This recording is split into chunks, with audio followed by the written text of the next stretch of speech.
가끔은요, 완벽하게 정리된 질서가 오히려 엄청난 반란의 불씨가 되기도 합니다. 좀 아이러니하죠? 오늘 바로 그런 이야기를 해볼까 하는데요. 모든 걸 완벽하게 정리하고 표준화하려던 송나라의 아주 야심찬 의학 프로젝트가 있었거든요. 근데 이게 의도치 않게 거대한 혁신을 빵! 하고 터트린 거죠. 그 흥미로운 역설 속으로 한번 들어가 보시죠. 우리가 보통 송나라 하면 인쇄술이나 나침반 같은 대단한 발명품들을 떠올리잖아요. 그런데 송나라의 혁신은 거기서 끝나지 않았습니다. 그들은 의학이라는 정말 복잡하고 중요한 분야까지 완전히 바꾸려고 했어요.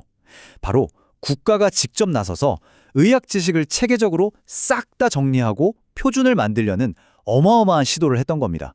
자, 그럼 송나라가 대체 뭘 해결하고 싶었던 건지 그 배경부터 한번 살펴봐야겠죠? 당시 의학계가 어떤 상황이었는지부터 알아보겠습니다. 송나라가 등장하기 전까지, 그러니까 이 슬라이드에 보이는 당나라 같은 이전 시대에는요, 수백 년 동안 의학 지식이 정말 산더미처럼 쌓여 있었어요. 근데 문제는 이 방대한 지식들이 정리가 하나도 안 되고 마구 흩어져 있었다는 거죠. 똑같은 책인데도 필사본마다 내용이 제각각이고 의사마다 쓰는 처방도 다 달랐어요. 한마디로 뭐랄까 풍요롭긴 한데 완전 혼돈 그 자체였던 거죠. 바로 이 혼돈을 바로잡기 위해서 송나라 정부가 팔을 걷어붙이고 직접 나섭니다. 역사상 유례를 찾아보기 힘든 국가 주도의 의학 정리 프로젝트가 시작된 거예요. 그리고 그 중심에 두 개의 아주 핵심적인 프로젝트가 있었습니다. 자, 먼저 교정의 서국부터 볼게요. 여긴 뭐랄까 국가에서 운영하는 의학 고전 편집팀 같은 곳이었어요. 근데 막 인쇄술이 발달했으니까 이걸 이용해서 여기저기 흩어져 있던 오래된 의학 책들의 오타나 잘못된 내용을 싹 바로잡아서 이게 정본이다 하는 표준 텍스트를 만들어낸 거죠. 그리고 또 하나가 바로 화제국방인데요. 이건 국가가 이 처방들 믿고 써도 돼 하고 인증해준 공식 처방전 모음집, 그러니까 지금으로 치면 국가공인 약전 같은 거라고 보시면 딱 맞습니다. 특히 이 화제국방이라는 책의 등장은 정말 엄청난 사건이었어요. 이제 전국의 어느 의사든 심지어 일반 백성들까지도 국가가 보증하는 표준 처방을 아주 쉽게 구할 수 있게 된 거거든요. 의료 서비스의 퀄리티를 그야말로 한 단계 확 끌어올린 대단한 성공이었죠. 그런데 말이죠, 이 이야기의 진짜 재미는 바로 여기서부터입니다. 이 완벽해 보였던 성공이 아무도 예상하지 못했던 부작용을 낳기 시작했거든요. 한번 상상해 보세요. 나라에서 만든 만능 처방전이 떡하니 나왔어요. 그럼 이제 웬만한 병원 이 책 한 권이면 다 고칠 수 있을 것 같잖아요. 그런데 현실은 전혀 달랐습니다. 문제가 바로 이거였습니다. 화제국방에 실린 처방들이 대부분 몸을 따뜻하게 하고 건조하게 만드는 소위 온조한 성질의 약들이었어요. 이게 너무 쓰기 편하고 또 국가가 보증하니까 권위가 있잖아요. 그러다 보니 의사들이 환자 한 명 한 명의 상태는 제대로 살피지도 않고 그냥 무작정 이 처방들을 남용하기 시작한 거예요. 예를 들면 몸에 열이 많은 환자한테 계속해서 뜨거운 성질의 약을 쓰는 그런 어처구니 없는 일이 벌어진 거죠. 표준화가 오히려 의료를 딱딱하게 굳게 만들어버린 겁니다.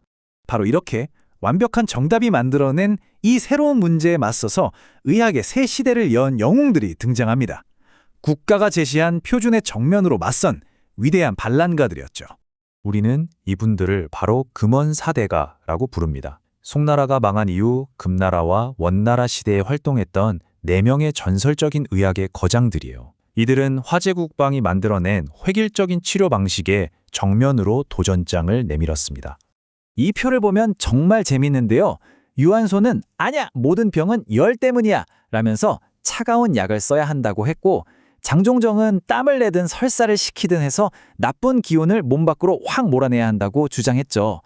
또 이고는 일단 소화기부터 튼튼하게 만들어야지 라고 했고, 주진영은 우리 몸의 진액, 즉 음을 잘 보존하는 게 핵심이라고 봤습니다.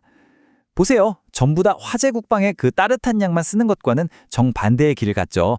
그러면서 환자 개개인의 상태에 맞는 훨씬 더 다양한 치료법을 제시한 겁니다.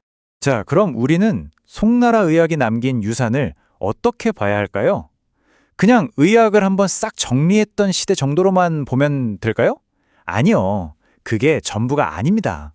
훨씬 더 깊은 의미가 숨어 있어요. 한번 정리해 볼게요. 송나라는 의학계에 그전에는 없었던 엄청난 질서를 만들었습니다. 그런데 이 완벽한 질서가 역설적으로 획일적이고 경직된 접근법을 낳았죠. 그리고 바로 이 딱딱함이 금원 4대가라는 위대한 의학의 르네상스를 터뜨리는 직접적인 계기가 된 겁니다. 결국 송나라의 가장 위대한 유산은 그들이 애써 만든 질서 그 자체가 아니라 그 질서가 의도치 않게 촉발시킨 혁신이었다고 볼 수 있는 거죠. 이 송나라의 이야기는 오늘날 우리에게도 정말 중요한 질문 하나를 던집니다.